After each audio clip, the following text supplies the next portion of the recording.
Let's switch to another draft that you did, Jay, where you drafted wide receiver heavy early. And this is pretty popular strategy. The reason for that, again, especially in PPR leagues, the wide receivers historically, they don't kill you like we saw last year. I mean, how many guys like Doug Martin and CJ Spiller that just wrecked your fantasy world because they're running backs that went early. The guys, the wide receivers, they don't get hurt as often, and their value remains the same, and they consistently, like last year, I believe, actually in the history of fantasy football, I think the number is about 50% of the running backs drafted in the first round do not end up in the first round at the end of the season. That's significant, and that's risk.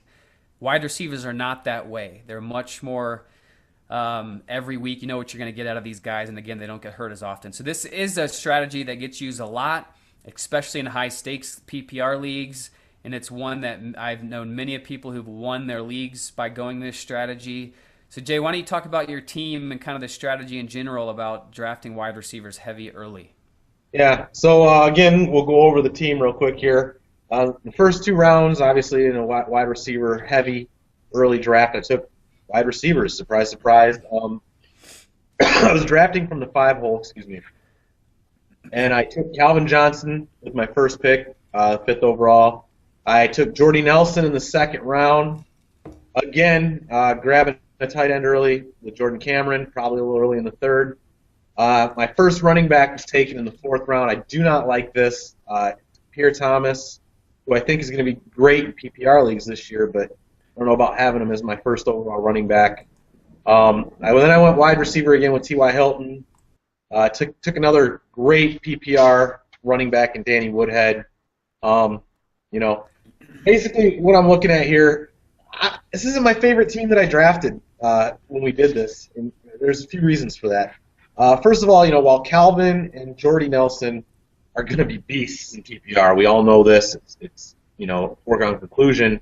I feel like my running back situation is way too shaky. It's going to be a huge headache all year. I mean, here's my running backs. I got Pierre Thomas, Danny Woodhead, Lamar Miller, Bernard Pierce, LeGarrette Blount, and that's it. So this is going to be a headache trying to get to choose the right guys to start every week. None of them are real high end. None of them are real sure starts. So that I feel it's just too weak. The only guy I really feel strongly about on this roster is Pierre Thomas, maybe Woodhead if he has another year like he did last year. My quarterback ended up being Andy Dalton, and I should have either A, have another quarterback, or B, I should have gone with a quarterback a little bit earlier instead of taking Bernard Pierce in the 9th. I should have taken Kaepernick or somebody who was there. Definitely.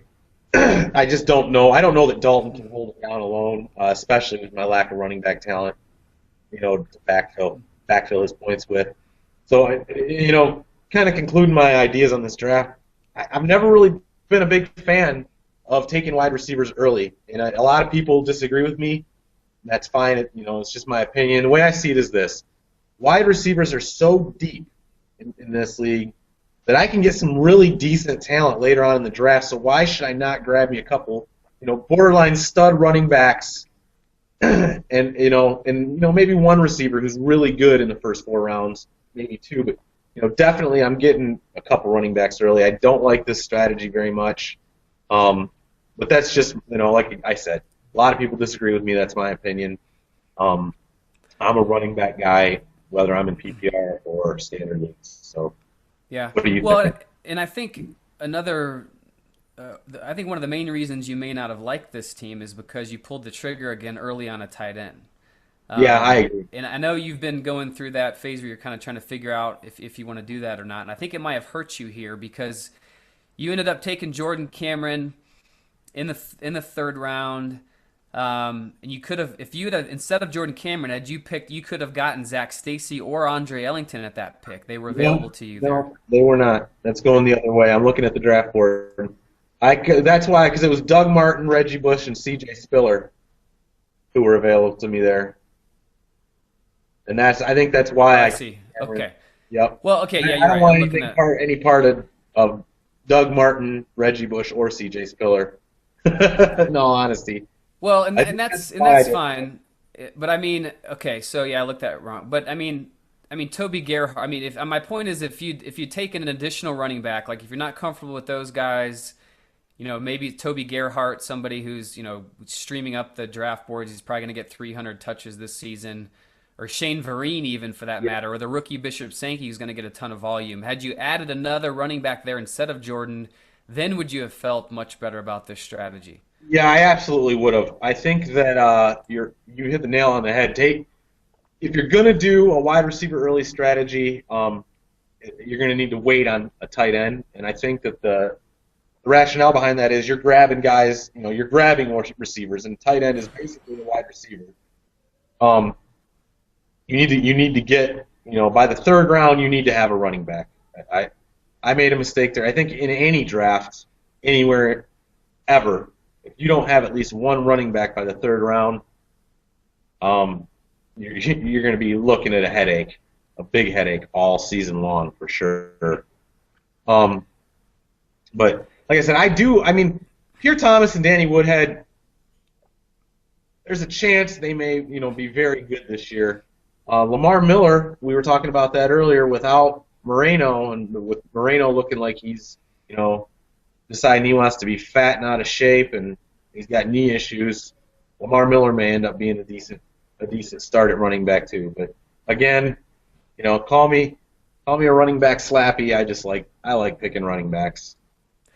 No, I think yeah. I mean, if Lamar Miller hits, had you waited, you actually pulled the trigger a little early on Jordan Cameron. You probably could have got him in the next round. But had you gotten a Toby Gerhart there, paired him up with Pierre Thomas and Woodhead, and Miller were to hit, you might have you'd have a pretty dynamic competitive team there. So a lot of this time, you can go in with your strategy. A part of it is just if the draft quote unquote falls to you, if you get the guys you're gunning for. That makes you more or less comfortable, with how you ultimately think this panned out. But it's definitely a strategy that people use for sure. But I think you're right. At the end of the day, I think if you want to do that, I think you just have to kind of make the determination ahead of time that you're going to wait on tight end till later rounds and try to get those, Heath Millers or Kyle Rudolphs or Zach Ertz or something in the 8th, 9th, 10th round, and kind of you can get Jordan Reed in the 8th, 9th round still, and I think Jordan Reed is, granted he gets over that concussion from putting his ball cap on. I was gonna say he's already out. Yeah. He'll be. I think he's gonna be really dynamic this year if he stays healthy.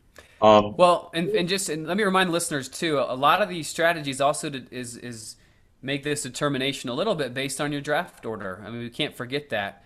You were drafting intentionally for the purposes of getting material for this podcast in the 5th spot, but if you're in the 1, 2, 3, even 4 hole, I think it's a ridiculous strategy. I mean, I think you just have to get one of those stud running backs. But if you're drafting anywhere from 5, depending on how you feel about Eddie Lacy, maybe there, or Monte Ball or whatever, if you're drafting anywhere in the 6 through 12 hole, that's when this strategy might very well, be relevant for you. So yeah, I agree. So anyway, I think that's it for our show this week.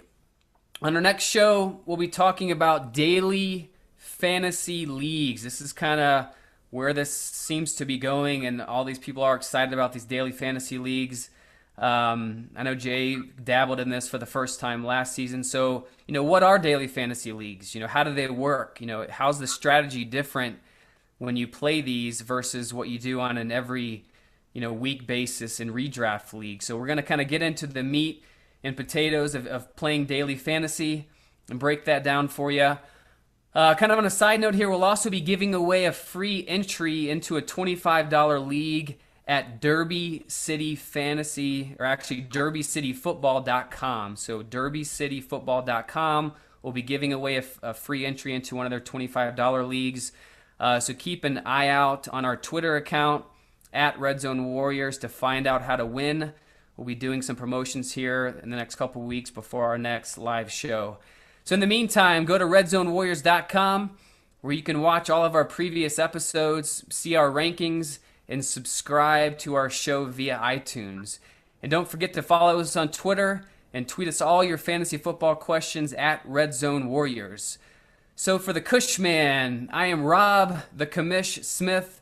And remember, that if you are taking a fantasy off season, then you are already losing. So thanks for tuning in, and we will see you next time.